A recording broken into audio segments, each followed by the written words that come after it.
Hello friends, आपण शिकतोय chapter surface chemistry. त्यामध्ये टॉपिक शिकतोय आपण ॲडसॉर्शन. लेक्चर नंबर आहे 2 आणि आज आपण आता लक्षामध्ये घेणार आहोत फॅक्टर्स अफेक्टिंग ॲडसॉर्शन. पहिला फॅक्टर आहे temperature. We know that adsorption is a exothermic process. Lecture number 1 मध्ये आपण बोललोय की adsorption is a exothermic process and it favours at a low temperature. म्हणजे less is the temperature more will be the rate of adsorption. याचा अर्थ असा की adsorption is inversely proportional to temperature. जेवढं टेम्परेचर जास्त तेवढा रेट ऑफ ॲडसॉर्शन कमी, किंवा उलट जसं जसं टेम्परेचर कमी होईल तसं तसं रेट ऑफ ॲडसॉर्शन वाढल्याचं आपल्याला दिसून येईल. आता आपण कन्सेप्ट लक्षामध्ये घेऊ की या ठिकाणी ॲडसॉर्शनच्या दरम्यान हीट ही इव्हॉल्व झाल्याचं दिसतं. हीट ही बाहेर पडल्याचं दिसतं. Energy is release here and the energy release, the heat evolve during the adsorption is called as heat of adsorption. आता कन्सेप्ट आहे ॲडसॉर्शन आयसोबारची. Now what is adsorption isobar? Iso means same and bar means pressure. The graph which is plotted between adsorption and temperature at a constant pressure is called as adsorption isobar. Graph कोणामध्ये plot करतोय आपण? ॲडसॉर्शन आणि temperature मध्ये. आणि at a constant pressure जेव्हा हा graph आपण plot करतो त्याला ॲडसॉर्शन आयसोबार असं म्हटलं जातं. जेव्हा आपण या ग्राफकडे बघतो तेव्हा आपल्याला लक्षात येतं की जसं जसं टेम्परेचर जे आहे हे वाढत जातं, as the temperature increases the rate of adsorption found to be decreases. काय म्हटलं? As the temperature increases, temperature increase होत चाललं इकडे जाताना, तर ॲडसॉर्शन खाली खाली आल्याचं दिसतं. म्हणजेच rate of adsorption decreases. This proves that adsorption is inversely proportional to temperature. हा झाला पहिला फॅक्टर. दुसरा फॅक्टर आहे pressure. Adsorption is directly proportional to pressure. As the pressure increases, the rate of adsorption also increases. Pressure जसं जसं वाढत जाईल तसं तसं rate of adsorption सुद्धा वाढेल. But this is true up to certain limit. एका विशिष्ट सर्टन हाय प्रेशर नंतर तुम्हाला असं लक्षामध्ये येईल की adsorption is independent of pressure. काय सांगतो लक्ष द्या. शुअर की adsorption is directly proportional to pressure. As the pressure increases, the rate of adsorption also increases. But after certain limit, after certain high pressure, it is found that adsorption is independent of pressure. The certain high pressure after which the rate of adsorption is independent of pressure, that certain high pressure is called as saturation pressure. त्याला काय म्हणतो आपण? Saturation pressure. या ठिकाणी आपण adsorption आयसोथर्मची concept बघणार आहे.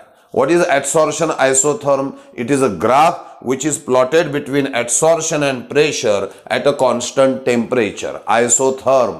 आयसो means same, therm means temperature. Constant temperature ठेवून आपण ॲडसॉर्प्शन आणि प्रेशर यांच्यामधलं रिलेशन तपासण्याचा प्रयत्न करतोय. आणि त्यासाठी जो ग्राफ काढला त्याला ॲडसॉर्प्शन आयसोथर्म असं म्हटलं जातं. बघा या ग्राफकडे काय दिसतंय. सुरुवातीला as the pressure increases the adsorption also increases. एका लिमिट पर्यंत असं होत आहे की प्रेशर वाढत चाललंय, ॲडसॉर्प्शन सुद्धा वाढतं. पण आफ्टर सर्टन हाय प्रेशर, या पॉइंट नंतर आफ्टर दिस सर्टन हाय प्रेशर, तर हे जे सर्टन हाय प्रेशर आहे, समजा आपण एक्स म्हणू, तर या सर्टन हाय प्रेशर नंतर मात्र दिसतं की although the pressure increases the rate of adsorption almost remains constant. तर हे जे सर्टन हाय प्रेशर आहे, this certain high pressure is called as saturation pressure. What it is called as? Saturation pressure. पुन्हा एकदा ऐका. Adsorption is directly proportional to pressure. After certain high pressure, adsorption is found to be independent of pressure. That certain high pressure after which the adsorption is independent of pressure is called as saturation pressure. And this is the graph which is plotted between adsorption and pressure at a constant temperature. It is called as adsorption isotherm. या ॲडसॉर्प्शन आयसोथर्म मध्ये आपल्याला दिसतंय की सुरुवातीला जसं जसं pressure वाढतं तसं तसं ॲडसॉर्प्शनचा रेट सुद्धा वाढतो. एका सर्टन हाय प्रेशर नंतर मात्र although the pressure increases the rate of adsorption almost remains constant.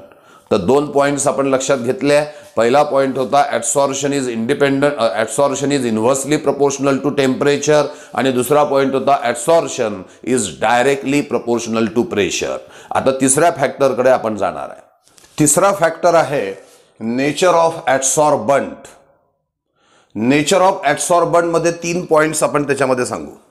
समजा आपला जो ऍब्सॉर्बंट आहे ज्याच्यावरती ॲक्युम्युलेशन होणार आहे, हा ऍब्सॉर्बंट जर का रफ आणि पोरस असेल तर साहजिकच त्याच्यावरती ऍब्सॉर्प्शन जास्त प्रमाणामध्ये होईल. याचं साधं उदाहरण सांगतो. समजा खडबडीत भिंत आहे आणि हा बोर्ड आहे. खडबडीत भिंत आणि बोर्ड दोघांवरती धूळ फेकून मारली आपण, धूळ. मग अशा वेळेला तुमच्या लक्षात येईल की रफ जर का असेल भिंत तर त्याच्यावर धूळ जास्त चिटकते, बोर्डवरती धूळ कमी चिटकेल, ती खाली घसरून चालली जाईल. म्हणजे याचा अर्थ काय आहे की रफ आणि पोरस असा सबस्टन्स असेल तर त्याच्यावरती ऍब्सॉर्प्शन चांगल्या पद्धतीने होतं, आणि स्मूथ आणि नॉन पोरस असेल, गुळगुळीत असेल तर त्याच्यावरती ऍब्सॉर्प्शन योग्य पद्धतीने होणार नाही. काय वाक्य बघा, rough and porous substance are good adsorbent than smooth and non-porous substance. हा जो ऍब्सॉर्बंट आहे हा जर का रफ आणि पोरस असेल तर त्याच्यावर मोठ्या प्रमाणावरती ऍब्सॉर्प्शन होईल. कोणापेक्षा? तर स्मूथ आणि नॉन पोरस सबस्टन्सपेक्षा. दुसरा मुद्दा, जेवढा याचा सरफेस एरिया जास्त तेवढं रेट ऑफ ऍब्सॉर्प्शन जास्त. Greater is the surface area of adsorbent, greater will be the rate of adsorption. तिसरा मुद्दा, हा जो आपण ऍब्सॉर्बंट घेतलेला आहे हा मॅसिव्ह ऍब्सॉर्बंट घेण्याच्या ऐवजी जर का आपण फाईनली डिव्हायडेड ऍब्सॉर्बंट घेतला, बारीक बारीक ऍब्सॉर्बंट जर का घेतला तर त्याच्यावरती आपल्याला जास्त ऍब्सॉर्प्शन झाल्याचं दिसेल. Finely divided substance is a good absorbent than massive substance. Massive सबस्टन्सपेक्षा फाईनली डिव्हायडेड सबस्टन्स हा गुड ऍब्सॉर्बंट म्हणून काम करतो. म्हणून जेव्हा हायड्रोजनेशन ऑफ ऑइल केलं जातं, आता हायड्रोजनेशन ऑफ ऑइल म्हणजे काय, तर ऑइलमध्ये हायड्रोजन गॅसला ऍड करतात आणि त्याच्यापासून फॅट तयार करतात. याला हायड्रोजनेशन ऑफ ऑइल असं म्हणतात. आणि हे जे फॅट आहे याला वनस्पती घी किंवा डालडा असं आपण म्हणत असतो. वनस्पती घी किंवा डालडा म्हणजे डालडाच्या प्रिपरेशनमध्ये ऑइलचं कन्व्हर्शन फॅटमध्ये म्हणजे डालडामध्ये होत असतं, आणि त्यासाठी निकेल हा कॅटलिस्ट म्हणून वापरला जातो. कोणाला वापरतात कॅटलिस्ट? निकेल. मग हे कन्व्हर्शन करताना हा जो निकेल कॅटलिस्ट वापरलेला आहे याला मॅसिव्ह म्हणजे पूर्ण मोठा निकेल वापरण्याच्या ऐवजी त्याला लहान लहान तुकड्यामध्ये वापरलं जात असतं. आणि तो फाईनली डिव्हायडेड जो निकेल आहे तो एक गुड ऍब्सॉर्बंट म्हणून काम करतो आणि लवकर लवकर ऑइलचं कन्व्हर्शन फॅटमध्ये करतो, म्हणजेच लवकर वनस्पती घी आणि डालडा तो आपल्याला देत असतो. आता प्रश्न हा पडेल, दोन्ही वेळेला निकेलच आहे, मॅसिव्ह निकेलच आहे, फाईनली डिव्हायडेड पण निकेल आहे, मग फाईनली डिव्हायडेड निकेल चांगला ऍब्सॉर्बंट म्हणून कसा काय काम करतो, थोडं लक्ष देऊ आपण. या ठिकाणी समजा हा निकेल आपण घेतला. आता हा जो निकेल आहे, मॅसिव्ह निकेल आहे, याचा हा जो सरफेस आहे हा बाहेरचा, हा या ठिकाणी ऍब्सॉर्प्शनसाठी काम करणार आहे, ऍब्सॉर्प्शन प्रोसेससाठी काम करेल. म्हणजे एवढा सरफेस एरिया सध्या अवेलेबल आहे ऍब्सॉर्प्शनसाठी. आता याचे मी 2 तुकडे करतो. 2 तुकडे त्याच निकेलचे 2 तुकडे केले आपण. हा समजा तो निकेल होता, याचे 2 तुकडे केले, हा असा आणि हा असा. तुमच्या काय लक्षात येईल, हा सरफेस आणि हा सरफेस पहिले आणि आता पण अवेलेबल आहे. हा सरफेस पहिले आणि आता पण अवेलेबल आहे ऍब्सॉर्प्शनसाठी. हा सरफेस आता पण अवेलेबल आहे. हा सरफेस सुद्धा अवेलेबल आहे ऍब्सॉर्प्शनसाठी. पण जेव्हा एका मॅसिव्ह निकेलचे 2 तुकडे केले तेव्हा हा जो सरफेस आहे ज्याला मी डार्क करतोय तो सरफेस सुद्धा आता ऍब्सॉर्प्शनसाठी अवेलेबल आहे. पहिले इथे अवेलेबल नव्हता तो. म्हणजे आता larger surface area is available for the absorption. जास्त सरफेस एरिया हा ऍब्सॉर्प्शनसाठी अवेलेबल झालाय. अजून 2 तुकडे करायचे, याचे 2 याचे 2, अजून सरफेस एरिया तुम्हाला जास्त मिळेल. अजून तुकडे वाढवा. जितका तुम्ही निकेल बारीक बारीक करत जाल तेवढा larger and larger surface area of nickel is available for the absorption. म्हणजेच त्या ठिकाणी सरफेस एरिया ऑफ ऍब्सॉर्बंट आपण वाढवतो आहोत. लक्षात घ्या, ज्या वेळेला मॅसिव्ह निकेलचं रूपांतर आपण लहान लहान तुकड्यांमध्ये करत करत फाईनली डिव्हायडेड निकेलमध्ये करतो, तेव्हा त्या निकेलचा लार्जर सरफेस एरिया हा ॲडसॉर्प्शनसाठी अवेलेबल होतो, म्हणजेच ॲडसॉर्प्शन जास्त होतं आणि ही रिॲक्शन वेगाने झाल्याचं आपल्याला दिसून येतं. आणि म्हणून तिसरा मुद्दा आहे, finely divided substance is a good adsorbent than massive substance. Finely divided nickel is used in hydrogenation of oil. Hydrogenation of oil करत असताना, म्हणजे ऑइलचं रूपांतर फॅटमध्ये करत असताना मॅसिव्ह निकेल वापरायचा नाही. फाईनली डिव्हायडेड निकेल हा त्या ठिकाणी वापरा, तुम्हाला ही रिॲक्शन वेगाने झाल्याचं दिसून येणार आहे. किती मुद्दे सांगितले आपण? 3. पहिला मुद्दा काय होता? रफ आणि पोरस सबस्टन्स हा गुड ॲडसॉर्बंट आहे. जेवढा सरफेस एरिया ॲडसॉर्बंटचा जास्त, तेवढं रेट ऑफ ॲडसॉर्प्शन जास्त. फाईनली डिव्हायडेड सबस्टन्स हा चांगला ॲडसॉर्बंट म्हणून काम करतो मॅसिव्ह ॲडसॉर्बंटपेक्षा, बरोबर आहे. त्याच्यानंतर आहे कॉन्सन्ट्रेशन ऑफ ॲडसॉर्बेट, जो चिटकणारा आहे त्याच्याविषयी आपण बोलतोय, ठीक आहे, ज्याचा ॲक्युम्युलेशन होत आहे. The concentration of adsorbate is directly proportional to adsorption. जेवढं कॉन्सन्ट्रेशन ऑफ ॲडसॉर्बेट जास्त, तेवढा साहजिकच रेट ऑफ ॲडसॉर्प्शन हा जास्त असल्याचं आपल्याला दिसून येईल. 5व्या फॅक्टरकडे आपण जाऊ, तो आहे नेचर ऑफ ॲडसॉर्बेट. या ॲडसॉर्बेटचं जो चिटकणार आहे, जो ॲक्युम्युलेट होणार आहे, त्याचं नेचर हे सुद्धा ॲडसॉर्प्शनवरती परिणाम करत असतं. कसं परिणाम करतं ते आपण लक्षात घेऊ. 2 कॅटेगरीजमध्ये मी ॲडसॉर्बेटला क्लासिफाय केलेलं आहे. समजा आपण असे गॅसेस घेतले लाईक HCl, H2S, NH3. हे जे गॅसेस आहे हे इझिली लिक्विफाईड गॅसेस आहे, म्हणजे हे सहजपणे लिक्विड स्टेटमध्ये येणारे गॅसेस आहे. यांना थंड केलं की हे सहजपणे लिक्विड स्टेटमध्ये येतात. ते हायली सोल्युबल इन वॉटर आहे, पाण्यामध्ये ते मोठ्या प्रमाणावरती विरघळतात आणि त्यामुळे अशा गॅसेसमध्ये दिसून आलंय की greater van der Waals force of attraction असतं. आणि अशा गॅसेसमध्ये जर का greater van der Waals force of attraction आहे तर ते इझिली ॲडसॉर्ब झाल्याचं दिसून येतं. मग तो HCl असो की H2S असो की NH3 असो. वाक्य कसं कराल बघा. For the gases like HCl, H2S and NH3 they can be easily liquefied. नंतर they are highly soluble in water and that's why they possess the greater van der Waals force of attraction and that's why the rate of adsorption will be high for the gases like HCl, H2S and NH3. On the other hand, if we consider the gases like H2, N2 and O2, they are harder to liquefy. ते सहजासहजी liquid स्टेटमध्ये येत नाही. They are nearly insoluble in water. It means they possess lesser van der Waals force of attraction and hence they cannot be easily adsorbed. यांचं ॲडसॉर्प्शन कमी प्रमाणात झाल्याचं दिसेल.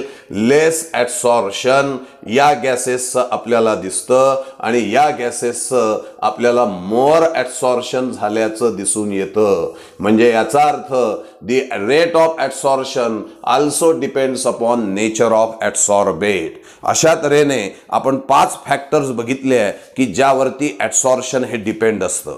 पहिला फॅक्टर होता temperature. Adsorption is inversely proportional to temperature. दुसरा factor होता pressure. Adsorption is directly proportional to pressure. तिसरा फॅक्टर होता नेचर ऑफ ॲडसॉर्बंट. त्यामध्ये रफ पोरस असेल तर जास्त ॲडसॉर्प्शन होईल, सरफेस एरिया जास्त असेल तर जास्त ॲडसॉर्प्शन होईल. फाईनली डिव्हायडेड सबस्टन्स घेतला तर जास्त ॲडसॉर्प्शन झाल्याचं आपल्याला दिसेल. चौथा फॅक्टर होता कॉन्सन्ट्रेशन ऑफ ॲडसॉर्बेट. जेवढा ॲडसॉर्बेटचं कॉन्सन्ट्रेशन जास्त, तेवढं रेट ऑफ ॲडसॉर्प्शन सुद्धा जास्त असल्याचं आपल्याला दिसून येईल. त्यानंतरचा फॅक्टर आहे नेचर ऑफ ॲडसॉर्बेट. असे जे गॅसेस आहे जे इझिली लिक्विफाईड आहे, हायली सोल्युबल इन वॉटर आहे, ज्यांच्यामध्ये greater van der Waals force of attraction आहे, त्यांचं ॲडसॉर्प्शन मोठ्या प्रमाणावर आणि सहजपणे झाल्याचं दिसेल.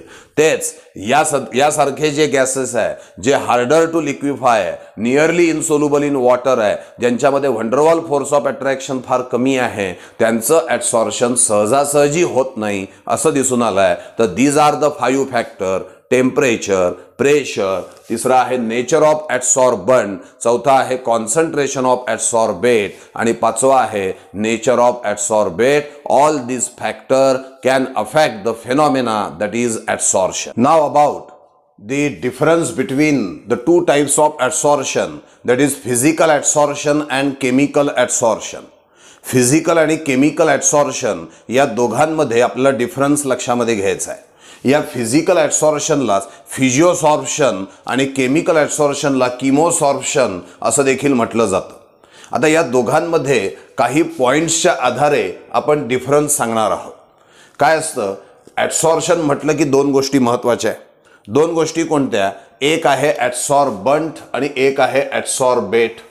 हा आहे ॲब्सॉर्बंट आणि त्याच्यावरती असतो ॲब्सॉर्बेट।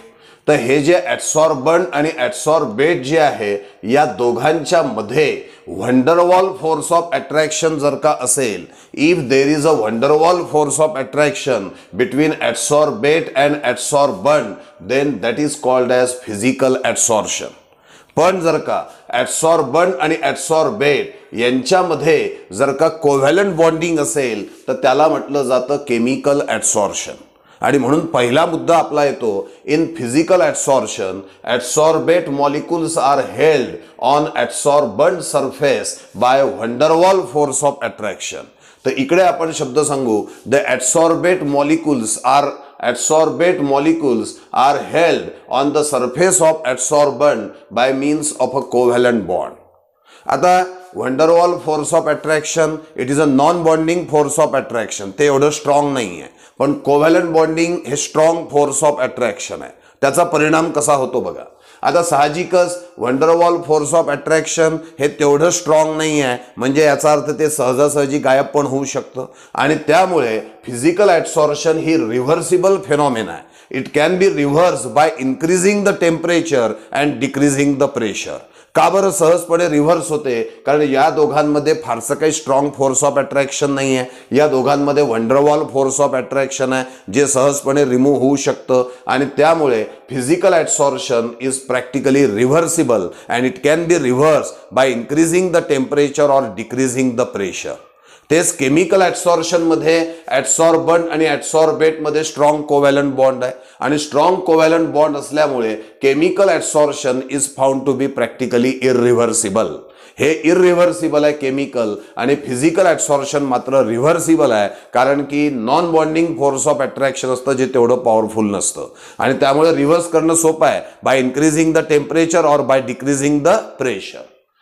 Physical absorption favours at a low temperature. तसं पाहिलं तर कोणतंही ॲब्सॉर्प्शन घ्या, it favours at a low temperature, पण त्यातही कंपॅरेटिव्हली जर का आपण बघितलं तर physical absorption favours at a low temperature आणि त्याच्या तुलनेने comparatively chemical absorption favours at a high temperature as compare to physical absorption.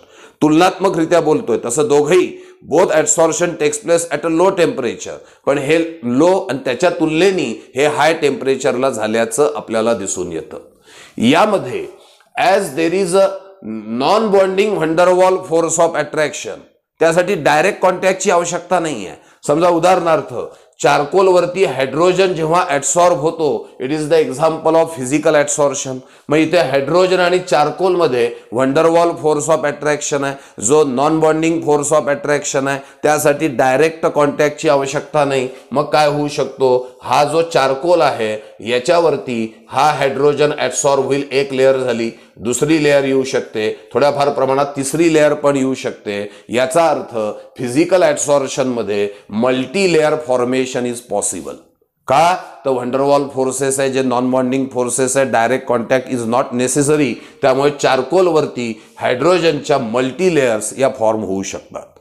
पण केमिकल ॲब्सॉर्प्शन मध्ये मात्र ॲब्सॉर्बेट आणि ॲब्सॉर्बंट मध्ये कोव्हॅलंट बॉन्ड आहे। मग या ठिकाणी उदाहरण आहे टंगस्टन वरती हायड्रोजन गॅसचं ॲब्सॉर्प्शन केलं, या ठिकाणी त्यांच्यात कोव्हॅलंट बॉन्ड आहे, मग बॉन्डिंग फोर्स ऑफ अट्रॅक्शन आहे, डायरेक्ट कॉन्टॅक्ट इज नेसेसरी। मग हा टंगस्टन आणि त्याच्यावरती हायड्रोजनची एकच लेअर झाल्याचं दिसेल, कारण डायरेक्ट कॉन्टॅक्ट पाहिजे कोव्हॅलंट बॉन्ड तयार करण्यासाठी, म्हणून केमिकल ॲब्सॉर्प्शन मध्ये mono layer formation is possible, तर फिजिकल ॲब्सॉर्प्शन मध्ये मल्टी लेअर फॉर्मेशन झाल्याचं दिसतं। Physical absorption is a non specific, occurs everywhere. मोठ्या प्रमाणावरती तुम्हाला ॲब्सॉर्प्शन जिथे कुठे दिसेल ते शक्यतोवर फिजिकल ॲब्सॉर्प्शन असतं। Chemical absorption is a specific, विशिष्ट सबस्टन्स मध्येच आपल्याला केमिकल ॲब्सॉर्प्शन झाल्याचं दिसून येतं। As it is non-specific, as it occurs everywhere, as there is a non-bonding van der Waals force of attraction is there, naturally the rate of adsorption is high in physical adsorption. तर chemical adsorption specific आहे, ठराविक substance मध्येच होणार, covalent bond झाल्यावर ते होणार, त्यामुळे rate of adsorption is low in chemical adsorption. Chemical adsorption मध्ये रेट ऑफ adsorption लो असल्याचं आपल्याला दिसतं.